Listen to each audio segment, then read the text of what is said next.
കൈവിഷം കാരണം ഒരു വ്യക്തിയുടെ ജീവൻ നഷ്ടപ്പെടേണ്ട അവസ്ഥ, ആള് മരണപ്പെട്ടു പോകണ്ടായിരുന്നു. അങ്ങനത്തെ അവസ്ഥ. അതായത് ശരീരത്തിനകത്ത് കടന്ന് അത് വലുതായി പുറത്ത് കളയാൻ കഴിയാതെ, ആൾക്കറിയില്ല എന്തുകൊണ്ടാണ് ഇപ്പൊ ഇതിങ്ങനെ സംഭവം. ഭക്ഷണം കഴിക്കാൻ കഴിയണില്ല, ഉറങ്ങാൻ കഴിയണില്ല, നീച്ച് നിൽക്കാൻ കഴിയണില്ല, കടപ്പിലായ അവസ്ഥ. എന്താണ് ഇപ്പൊ ഇത് കാരണം, എന്താണ് ഇപ്പൊ ഇതിന്റെ അവസ്ഥ എന്നുള്ളത് പാവം അയാൾക്കും അറിയില്ല, അയാളുടെ അമ്മയ്ക്കും അറിയില്ല. അങ്ങനെയാണ് നമ്മള് അമ്മ മഹാലക്ഷ്മി ദേവി ക്ഷേത്രത്തിൽ എത്തിയത്. അവിടുന്ന് അമ്മ കൽപ്പനയിൽ പറഞ്ഞു, എനിക്ക് കൈവശമാണ്.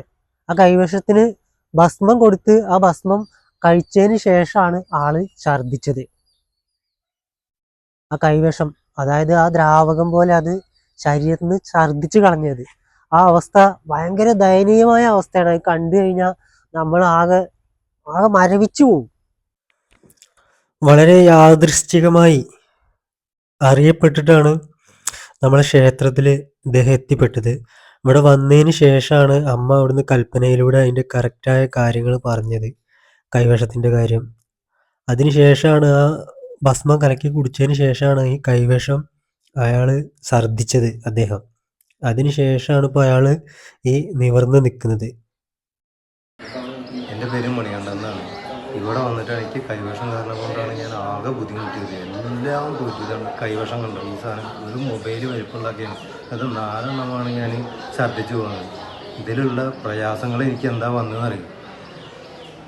വയറുണ്ട് കുടത്തി പിടിക്കല്, കാലുകൊണ്ട് തരിക്കല്. എനിക്ക് കാലൊന്നും ഇങ്ങനെ നിന്ന് കഴിഞ്ഞാൽ ഇനി ഇരിക്കാൻ പറ്റില്ല, നിൽക്കാനൊന്നും. തരിച്ചിട്ട് ഒന്നുമില്ലാതെ വയറിനുള്ളിൽ കൂടെ കുളത്തി പിടിക്കല്.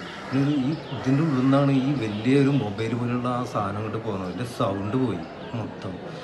പിന്നെ എനിക്ക് വന്നിട്ടുള്ള അസുഖങ്ങളില്ലേ, ശരിക്കും ഒരു അവസാനം എനിക്ക് വന്നിട്ട് വയറുണ്ട് വീർത്തിട്ട് നെഞ്ചൊക്കെ ഒരു ശ്വാസം മുട്ടിയിട്ടില്ല എനിക്ക്.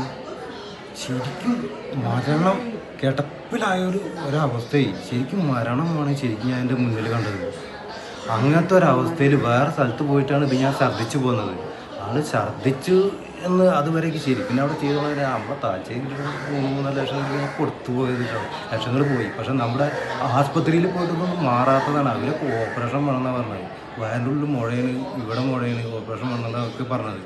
എങ്ങും മാറാത്തവർ മരണഘട്ടത്തിലേക്ക് വന്നപ്പോഴാണ് ഞാൻ ഇവിടെ ഒരു വീഡിയോസ് കണ്ടിട്ട് വന്നത്. വന്നപ്പം നമ്മൾ മുന്നിൽ നിന്നുള്ളൂ, നമ്മളൊന്നും പറയാതെ കണ്ടാണ് നമ്മൾ അനുഭവിച്ച കാര്യങ്ങൾ അമ്മയോട് പറഞ്ഞത്. എൻ്റെ അത്ഭുതമായി ശരിക്കും. എന്നിട്ട് പറയൽ മാത്രമല്ല, ഈ അസുഖം ഇനി ഒരിക്കലും ഉണ്ടാവില്ല എന്ന് പറഞ്ഞിട്ട് എനിക്ക് ഒന്നുകൂടി ഭസ്മം തന്നു. അതിനാൽ ഈ പറഞ്ഞ അസുഖങ്ങൾ മുഴുവനായിട്ടാണ് മാറി.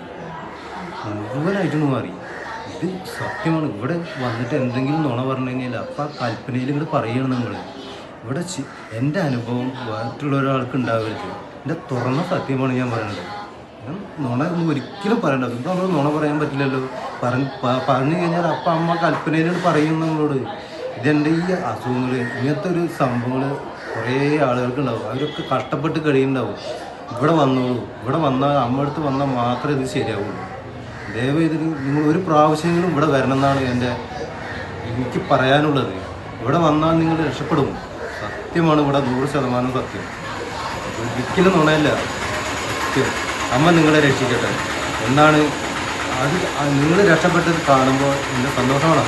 ഞാൻ കഷ്ടപ്പെട്ടത് നന്നായിട്ട് എനിക്കറിയാം. അതുകൊണ്ടാണ് ഞാനീ പറയുന്നത്. നുണയല്ല, സത്യം. നിങ്ങളെ രക്ഷിക്കട്ടെ.